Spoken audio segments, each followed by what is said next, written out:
Hallo und herzlich willkommen zur allerersten Folge von Voice of CNC, dem Podcast der Industriearena. Und hier soll sich alles um die Welt der Fertigung drehen. Vor allem um Innovationen, um Trends und um die Menschen, die sie gestalten und dahinter stehen. Und in dieser allerersten Folge wollen wir euch mitnehmen hinter die Kulissen und warum es diesen Podcast überhaupt gibt. Also was ist die Vision dahinter? Warum wollen wir auch den Videocontent hier reinbringen? Und wie könnt ihr Teil dieser Community werden? Und dazu müsst ihr nur reinhören und vor allem zuschauen. Und wir freuen uns, dass ihr dabei seid.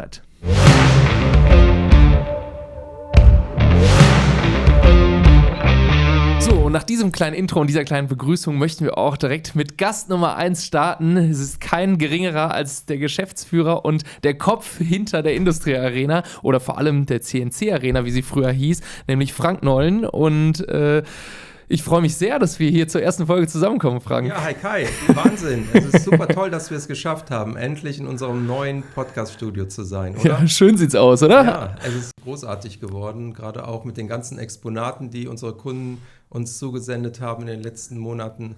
Ich muss sagen, es ist wirklich begeisternd, ja. Ganz besonders finde ich natürlich hier dieses Logo, echt gelasert, phänomenal, wie wir das da an die Wand gebracht haben und ja. Ja, sieht mega aus, oder? Also nicht nur das gibt dem ganzen Rahmen, also das Logo an sich ist ja auch schon irgendwie interessant zu sehen. Für die es nicht erkannt haben auf den ersten Blick, hier abstrakt ein bisschen das Rhino im Vordergrund. Hier haben wir es mal weniger abstrakt. Unser Rhino-Freund hört auch direkt mit seinen Kopfhörern und guckt, ob wir hier keinen Quatsch erzählen. Aber warum eigentlich ein Rhino? Also das fragen sich ja wahrscheinlich die Ersten, die das hier gucken. Ja, für alle, die uns jetzt hier zuschauen können, hier sieht man natürlich mal so eine Büste und ich finde, so ein Rhino, das strahlt also enorme Robustheit und Kraft aus und das ist ja natürlich auch eine Maschine, die genauso robust sein muss und auf der anderen Seite hier dieses polierte Horn kennzeichnet ja nichts anderes als ein Werkzeug wieder, also ein super starkes Werkzeug und ich glaube, deswegen schon alleine passt ein Rhino perfekt zu unserer Branche und das war die Auswahl. Ein guter Mix aus Stärke und Präzision. Absolut. Und polierten Hörnern anscheinend. Nein. Ja, also kommen wir aber direkt mal zum Thema und gehen rein. Die meisten werden dich aus der Branche kennen. Ich glaube, sehr viel Messererfahrung, sehr viel Gespräche in der Branche, viele aus der Branche, die auch Kunden der Industriearena sind. Aber vielleicht nimmst du uns nochmal mit für alle, die uns zum ersten Mal begegnen, uns vielleicht über Social Media das erste Mal gesehen haben und jetzt das erste Mal durch die Folge überhaupt auf uns aufmerksam werden. Wie bist du denn überhaupt zur CNC-Technik gekommen? Was ist die Idee des Ganzen hier? Ja, also eigentlich bin ich schon seit fast 40 Jahren Herzblutzerspaner. Also man kann sagen, mit der Ausbildung gestartet und schon vielleicht sogar davor, ja, als ich in den Schulferien dann Späne fegen durfte in einer Lohnfertigung, habe ich immer diese Maschinen gesehen und habe irgendwie gesagt, genau das ist es. So eine CNC-Maschine möchte ich auch mal bedienen. Habe dann eine Ausbildung im Werkzeugformbau gemacht, die war also wirklich sehr interessant. Ich konnte gleich an die CNC-Fräsmaschine ran und habe auch das dann bis zum Ende der Ausbildung beibehalten. Habe mich dann aber für ein Studium an der Rheinischen Akademie entschieden, habe dann also in die CNC-Technik weiter investiert und bin dann mit meiner ersten Station in Ebersberg gelandet, bei München, bei Coscom. Viele kennen Proficam sicherlich, einem Anbieter für CAD-CAM-Systeme, habe dort angefangen als NC-Trainer und danach war ich dann im Außendienst und habe bei den Kunden vor Ort Postprozessoren erstellt. Also das heißt, 40 Jahre lang volle Begeisterung für die Thematik und direkt am Kern des Geschehens ja eingestiegen. Für alle, die nämlich nicht so bewandert sind, die meisten, die uns begegnen, sind natürlich volle Profis, aber vielleicht können wir doch noch mal ganz kurz erläutern, was es mit Postprozessoren auf sich hat. Wie kann man sich das genau vorstellen? Ja klar, also in so CAD-CAM-Systemen werden ja die einzelnen Fertigungsschritte programmiert. Das heißt, du hast eine Werkzeugauswahl, du hast die Schnittdaten, die Verfahrwege, man hat ein Rohmaterial und ein Fertigmaterial, also das, was es mal werden soll. Und daraus wird ein DIN-ISO-Code generiert, also ein NC-Programm, was natürlich jetzt nicht spezifisch ist für die einzelnen Maschinen oder für die Steuerungen. Und so hat man so einen Sprachübersetzer, den man dann entwickelt. Und dieser Sprachübersetzer, der ist natürlich so aufgebaut, dass man dann die Heidenhain oder eine Sinomerik auswählt und am Ende des Tages bekommt man dann das perfekte NC-Programm raus, das geht zur Maschine und dann geht's los. Aber, und das ist das Ding, so eine Maschinenkinematik kann ganz schön komplex sein und deswegen habe ich dann das war Ende der 90er Jahre, schon sehr lange her, nach einer Möglichkeit gesucht, vielleicht mehr Wissen aufzubauen und habe nichts gefunden. Und da habe ich gedacht, dann machst du halt was selbst. Und habe so angefangen, ein Forum aufzubauen, habe die ersten Zerspaner-Foren kreiert und dann ging es 2001 unter dem Domain cncarena.de an den Start. Ja, wer kennt's nicht? Man möchte gerne einfache Antworten auf komplexe Themen. Genau. Und wo gibt's das eher, wenn man sich unter Profis vielleicht mal ein bisschen austauschen kann? Weil ich glaube, da liegt vor allem die Expertise und der Kern der Sache. Heutzutage versuchen wir alles mit Google zu beantworten, Absolut. aber wahrscheinlich nicht nischig genug und die Hälfte der Antworten ist wahrscheinlich KI generiert. Also, Genau so ist es, ja. Also schon früh Pionierarbeit geleistet, damit es sagen wir mal, einen Austausch zwischen den Zerspanern, zwischen den Experten gibt und was als erste Idee aufgekeimt ist. Natürlich wirklich, glaube ich, Zahn der Zeit getroffen und genau den Nerv, was sich wahrscheinlich mehrere gedacht haben, wenn man da alleine mal vor der Maschine steht und nicht genau weiß, wie es weitergeht. Ja. Also, und hast du das jetzt einfach neben dem Job irgendwie aufgebaut? Ja, korrekt, Kai. Abends und am Wochenende habe ich mich dann um dieses, in Anführungszeichen, Hobby gekümmert.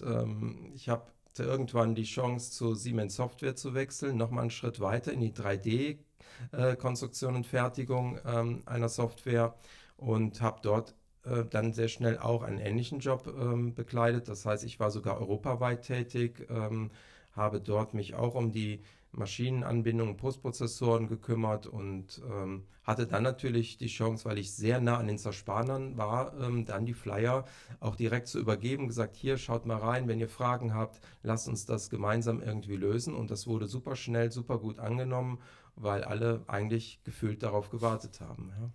Ja, also mega spannend und vor allem, was es heißt, von null erstmal so eine Vernetzung oder diesen Kosmos so ein bisschen aufzubauen und in die Gespräche zu gehen, so eine kleine Bedarfsanalyse zu machen, wo liegen die Probleme.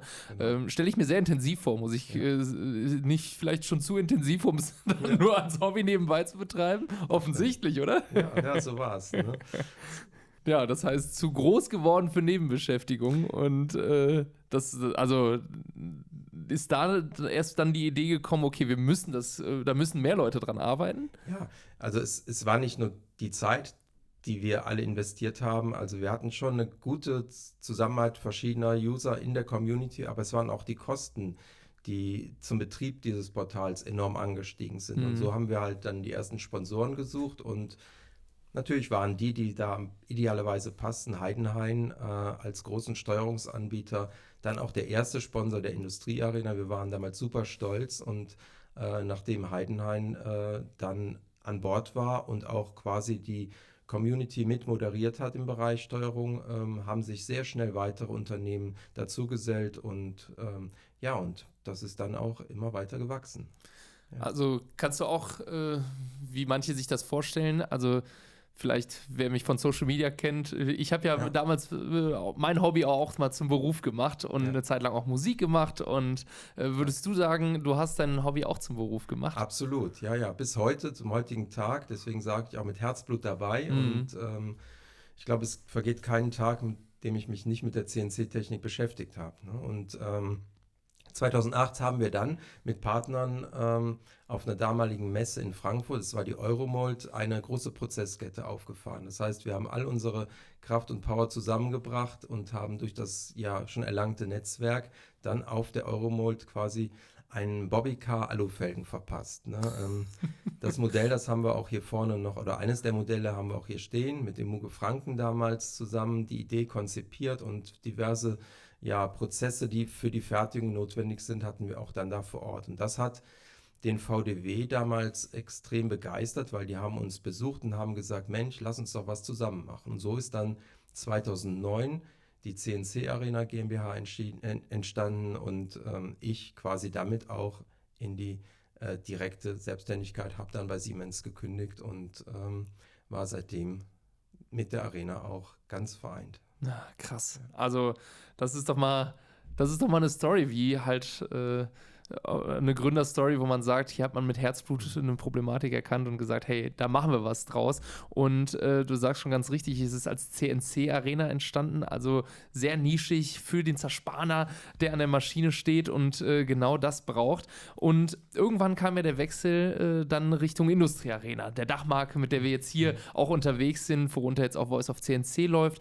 Wie ist der Shift denn eigentlich so entstanden? Also von CNC-Arena und jetzt der Wechsel zur Industrie-Arena? Ja, im Laufe der Zeit haben wir natürlich so viele Foren in der CNC-Arena gehabt, die auch über den Bereich hinausgingen. Also man kann sich vorstellen, die Zerspannungstechnik ist natürlich das A und O, aber es kam auch die Blechbearbeitung, Robotik und Automation und irgendwann hat sich auch die additive Fertigung immer stärker durchgesetzt und da war es letztendlich irgendwie klar, wir müssen der ganzen Sache eine Dachmarke geben und die Industriearena war da einfach der perfekte Weg und wir haben uns 2016 dann dazu entschieden, die Industriearena GmbH zu gründen. Aber letztendlich, und das muss man natürlich sagen, ist CNC-Technik nach wie vor der größte Anteil und unter cnc-arena.com ist natürlich immer noch die Zerspannung und das rockt.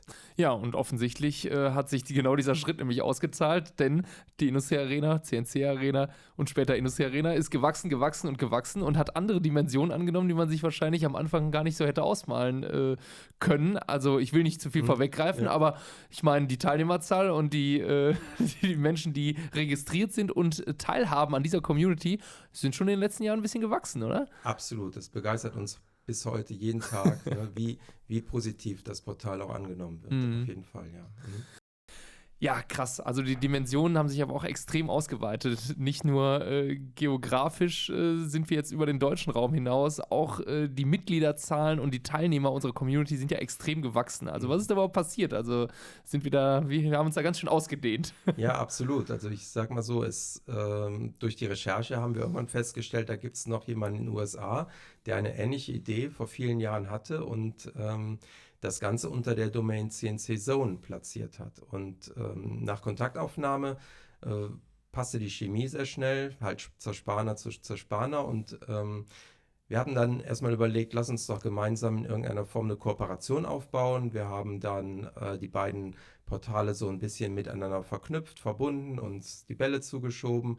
Und das hat so harmoniert, dass wir gesagt haben, wir würden gerne einen Schritt weiter gehen. Und der Gründer dieses Portals hat dann aber gesagt, er möchte nicht weiter, er hat andere Ideen.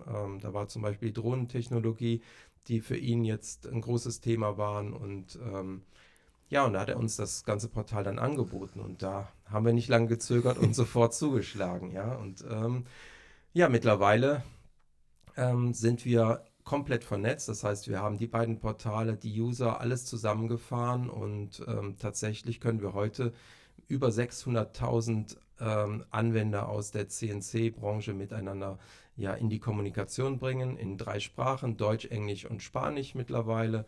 Und auf der anderen Seite, und das ist auch ganz toll, haben sich über 6.000 Anbieter dem Netzwerk angeschlossen und sind dort mit Firmenpräsenz sehr engagiert zugange. Ja, krass. Also wirklich beeindruckende Zahlen. Also ich meine, vor allem dieser strategische Move über See, auch da die Kooperation zu bauen. Ich meine, wir haben auch für den deutschen Standort sehr relevante Messen, die drüben stattfinden und wo viele der Firmen, die auch in der Industriearena vertreten sind, auch auf diesen Messen vertreten sind. Deswegen ein strategisch guter Move und gut, dass wir da weiterhin so global denken und vernetzt sind und auch die Nutzer weltweit dann global ansprechen in einer globalisierten Welt. Also finde ich wirklich, wirklich gut. Und wenn wir jetzt nochmal tiefer in das Portal grundsätzlich gehen, welche Vorteile und Möglichkeiten bietet denn das Portal überhaupt? Also angenommen, der Zerspaner, der sich jetzt gerade unseren Podcast hier ansieht, komisch, warum bin ich eigentlich noch nicht auf der Industriearena? Und den müssen wir jetzt mitnehmen und das versuchen wir jetzt mal. Ja, ganz genau. Also natürlich kann der Anwender aufs Forum gehen, kann seine Probleme schildern, kann aber auch anderen Usern helfen. Und das ist auch das Ganze, dieses Miteinander. Und dadurch ist das Portal eigentlich auch so groß geworden, ne, dass man sagt, okay, wenn ein neuer Auszubildender aufs Portal kommt, hat vielleicht noch hier und da ein paar strategische Probleme mit einem Werkzeug oder mit Prozessen, dann kann er die Frage stellen. Und da sind Experten, die helfen jeden Tag, ja. Aber es sind auch viele Einkäufer da und die natürlich nach Produkten, nach Maschinen suchen. Und so hat es natürlich auch, hat der Weg der Anbieter auch Einzug gehalten. Das heißt, wir Wir haben damals ein eigenentwickeltes CMS-System aufgebaut. Wir haben dem Ganzen den Namen Digital Showroom gegeben. Das heißt, das sind Firmenprofile in verschiedenen Ausbaustufen. Die Unternehmen können also wie auf einer virtuellen Messe ihre Produkte, ihre Videos, ihre News präsentieren. Und das ist natürlich eine tolle Sache, weil auf der einen Seite werden die Foren werbefrei gehalten, was ist ja natürlich im Sinne des Anwenders, damit nicht jeder Anbieter sagt, wir sind die Nummer 1, ruf mich an, ja, weil wir haben die Lösung für dein Produkt, sondern das obliegt dann dem Einkäufer, der die Recherche durchführen kann. Und das Schöne ist, da die ganzen Showrooms, die Microsites, so kann man es vielleicht auch nennen, alle in gleicher Form aufgebaut haben, ist auch die Recherchemöglichkeit sehr einfach. Und wir nutzen dann natürlich all diese Möglichkeiten, heute auch KI, um die Produkte auszulagern in eine Produktdatenbank. Das heißt, man kann nach Produkten oder nach Unternehmen suchen, weltweit mittlerweile, und findet dann natürlich für seinen Anwendungsprozess auch die richtigen Werkzeuge und Maschinen. Ja, also ich glaube, durch die eigene Erfahrung, als ich mich durch unsere Portale ja auch mal geklickt habe, die Möglichkeiten, die es da gibt, da müssten wir wahrscheinlich einen ganz eigenen Podcast schon zu machen, um das wirklich mal abzudecken und die Leute abzuholen, glaube ich. Das sollten wir auf einen weiteren Podcast verlagern. Das wird jetzt wirklich sehr, sehr viel, ja. Ja, aber wenn es euch interessiert, also ich würde sagen, hier sollten sich auf jeden Fall mal ein paar Leute beteiligen und mal kommentieren, wenn ihr mal so ein Walkthrough durch die Möglichkeiten der Industrie-Arena und vor allem des Portals mal reinziehen wollt.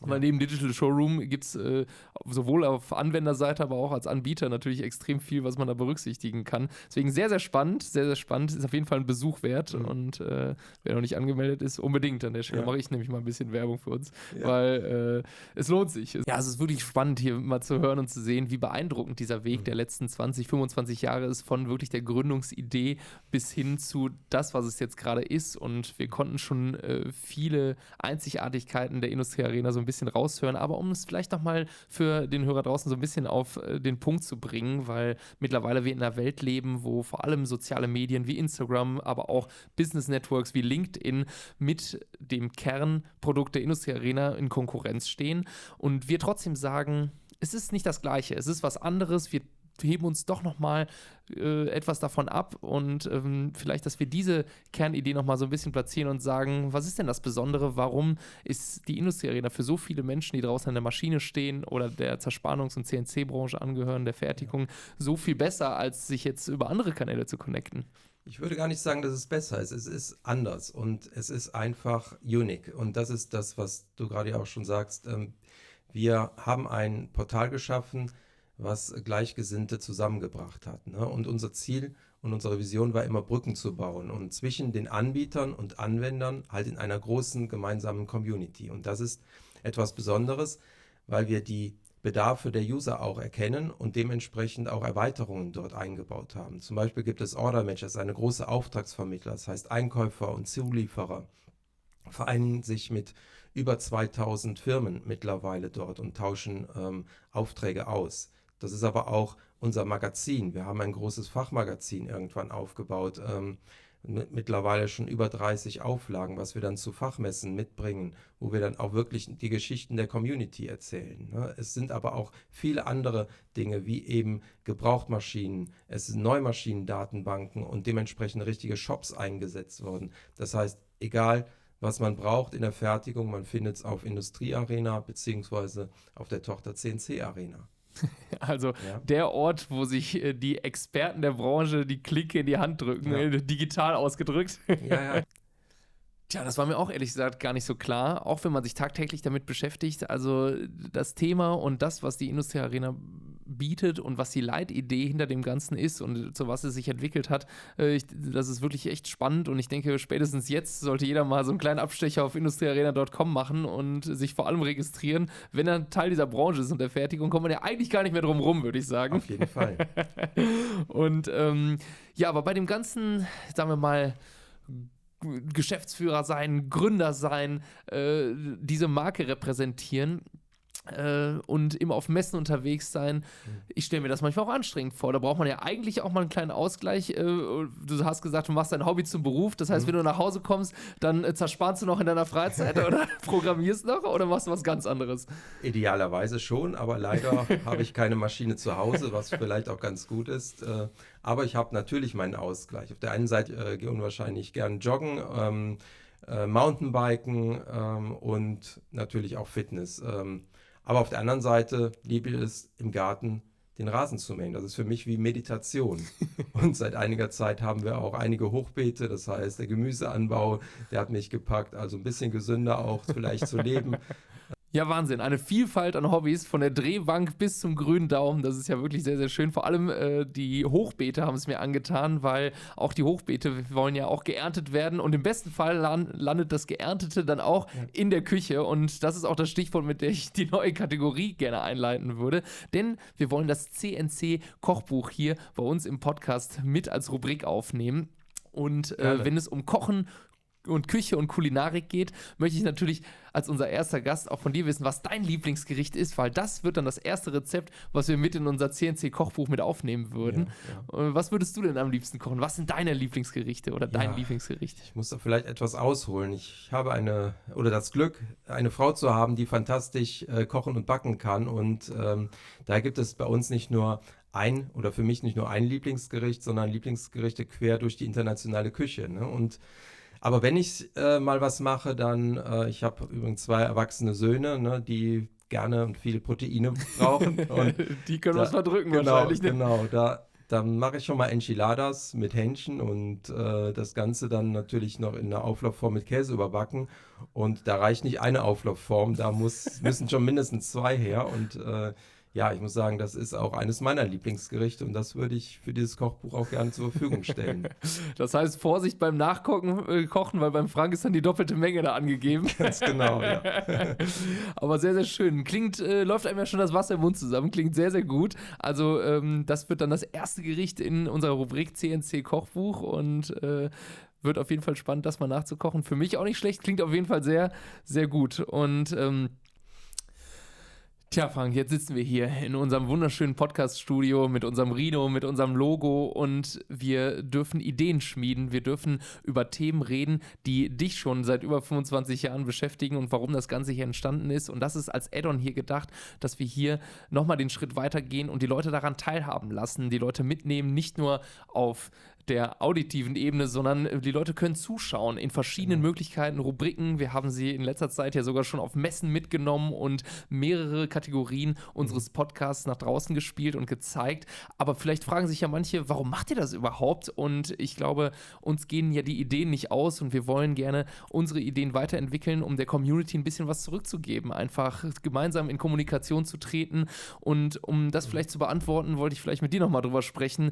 Was ist der Sinn hinter dem Ganzen? Warum machen wir das? Also was ist unser Beweggrund hinter dem Ganzen? Ja, eigentlich ja ganz einfach, ne? Es gibt so viele spannende Geschichten. Wir haben es ja jahrelang auf den Messen gesehen, die wollen erzählt werden, ne? Und ich glaube, mit Voice of CNC geben wir dieser Branche jetzt nicht nur eine Stimme, sondern auch ein Gesicht. Und wir sprechen über Trends, über Herausforderungen in der Branche und echte Erfolge, ne, die Unternehmen mitbringen. Und meist ist das ja auf den Messen. Und deswegen haben wir eine neue Rubrik innerhalb dieser Voice of CNC. Das ist Expo Insights. Das heißt, wir gehen auf Messen, lassen die Unternehmen sprechen und lassen ihre Innovationen mal freien Lauf. Und das kommt ja super gut an. Du hast es ja auf der AMB selbst erleben dürfen. Wir waren ja die ganze Woche vor Ort mit unseren Teams und haben Interviews gedreht, und und das kam super an.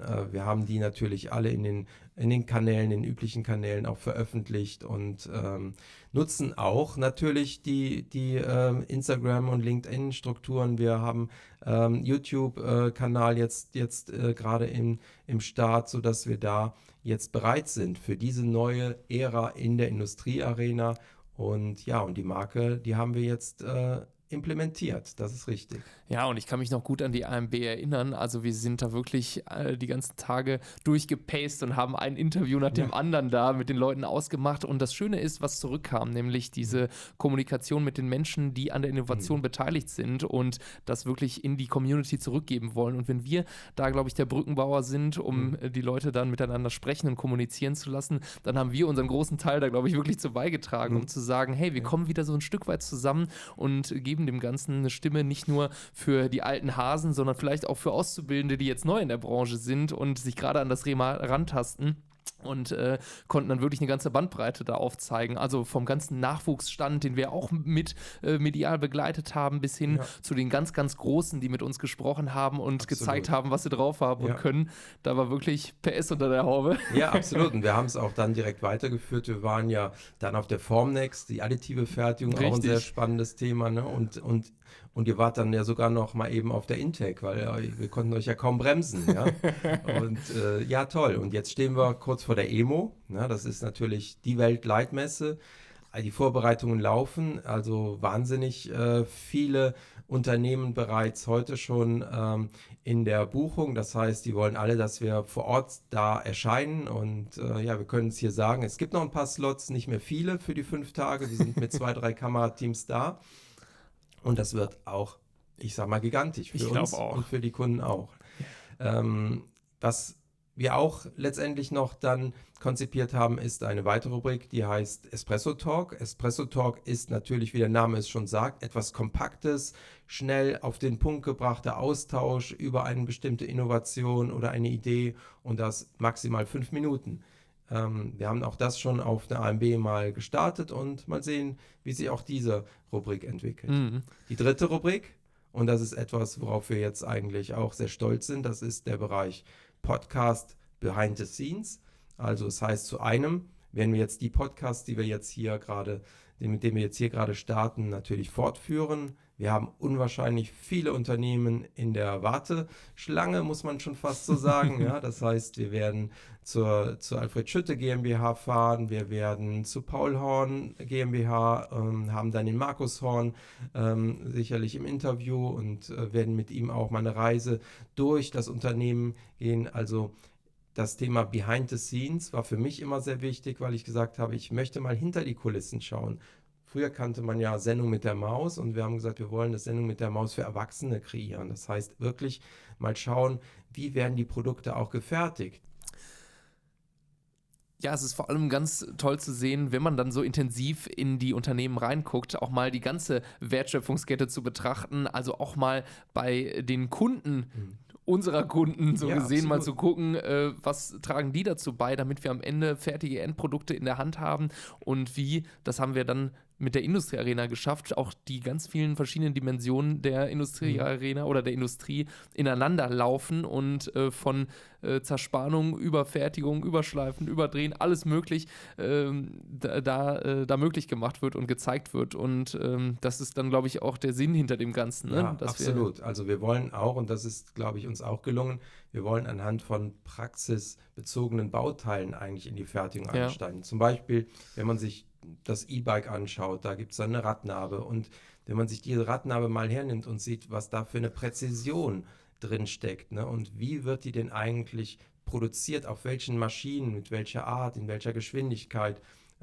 das wirklich Hightech auf höchstem Niveau und da wollen wir rein und das werden wir dann auch in den nächsten Wochen und Monaten zeigen.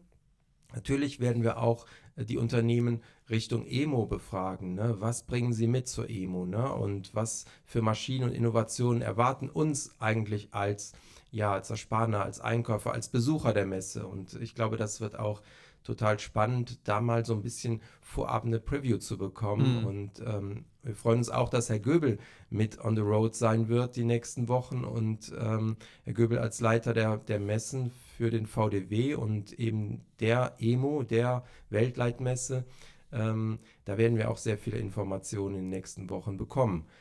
Ja, sehr schön und vor allem extrem spannend, was wir natürlich alles mit dem Podcast vorhaben, was die Vision dahinter sein soll und sind auf jeden Fall auch sehr gespannt, was das kommende Jahr für uns bereithält für die verschiedenen Kategorien von tollen Kunden und Anbietern, die wir besuchen dürfen, mit denen ins Gespräch gucken dürfen, den Blick hinter die Kulissen, aber auch, was die nächsten Messen, also die Rubrik Expo Insight so für uns bereithält. Also ich glaube, als ganz großes Thema, du hast es einmal ganz kurz erwähnt, wir werden auf der EMO auf jeden Fall da sein und da werden auf jeden Fall die spannendsten Innovationen natürlich für dieses Jahr auf uns zukommen. Da sind wir auch schon ganz tief in den Vorbereitungen und freuen uns da extrem drauf. Und ich hoffe, dass ihr uns auf diesem Weg natürlich ganz besonders begleitet und am Zahn der Zeit, am Zahn der Innovation natürlich mit dabei sein wollt. Wir nehmen euch auf jeden Fall mit und würde sagen, wir haben eine tolle erste Podcast-Folge aufgenommen und haben schon mal den Grundstein gelegt für, glaube ich, alle weiteren interessanten Podcasts, die dann auch mit den Kunden, mit den Anbietern und mit den Herstellern zusammen entstehen werden. Und bedanke mich ganz, ganz herzlich und würde aber, bevor wir uns verabschieden, noch eine letzte Sache kurz aufgreifen wollen. Denn wir lassen euch ja nicht ohne ein kleines Gastgeschenk, sagen wir so, ihr wart heute bei uns im Podcast-Studio zu Gast, lassen wir euch natürlich nicht gehen, denn es wird immer ein kleines Gastgeschenk von unseren Podcast-Teilnehmern, von unseren Gästen mitgebracht werden. Und da du heute unser Podcast-Gast bist, würden wir dann für alle Zuhörer da draußen gerne was unter euch verlosen. Ja, sehr gerne. Da greife ich mal neben mich und hier ist der schon fast legendäre Industriearena Grillkoffer. Passend für die Jahreszeit und ich glaube, den werden wir dann auch verlosen. Und ich bin sehr gespannt, wer demnächst die Grillzange schwingen wird. Ja, für das Wetter auf jeden Fall unglaublich passend und in einem tollen Design. Seid ihr immer schick verstautes Grillbesteck, macht sich gut auf jeder Party bei euch zu Hause und ich glaube, da kann jeder doch hoffentlich was mit anfangen unter euch Enthusiasten da draußen. In diesem Sinne würde ich sagen, erstmal vielen, vielen Dank, Frank, für deine Zeit. Vielen Dank, dass ihr eingeschaltet habt. Wir hatten auf jeden Fall einen tollen Austausch, ganz viel Spaß und wir sehen uns hoffentlich in den nächsten Folgen auf jeden Fall wieder. Die zweite Folge ist mit Dr. Hering vom VDW, der Geschäftsführer des VDWs. Mit dem durften wir auch schon sprechen und es wird sehr, sehr spannend, was wir da alles besprochen haben. Deswegen bleibt auf jeden Fall dran, freut euch auf die nächste Folge und ich verbleibe mit herzlichen Grüßen. Ich hoffe, wir sehen uns auf den nächsten Messen oder auf digitalem Wege hier bei uns im Podcast oder auf unseren Foren in der industriearena.com und sage am Ende nur noch, lasst Späne fliegen und bis zum nächsten Mal. Tschüss zusammen. Ja, vielen Dank.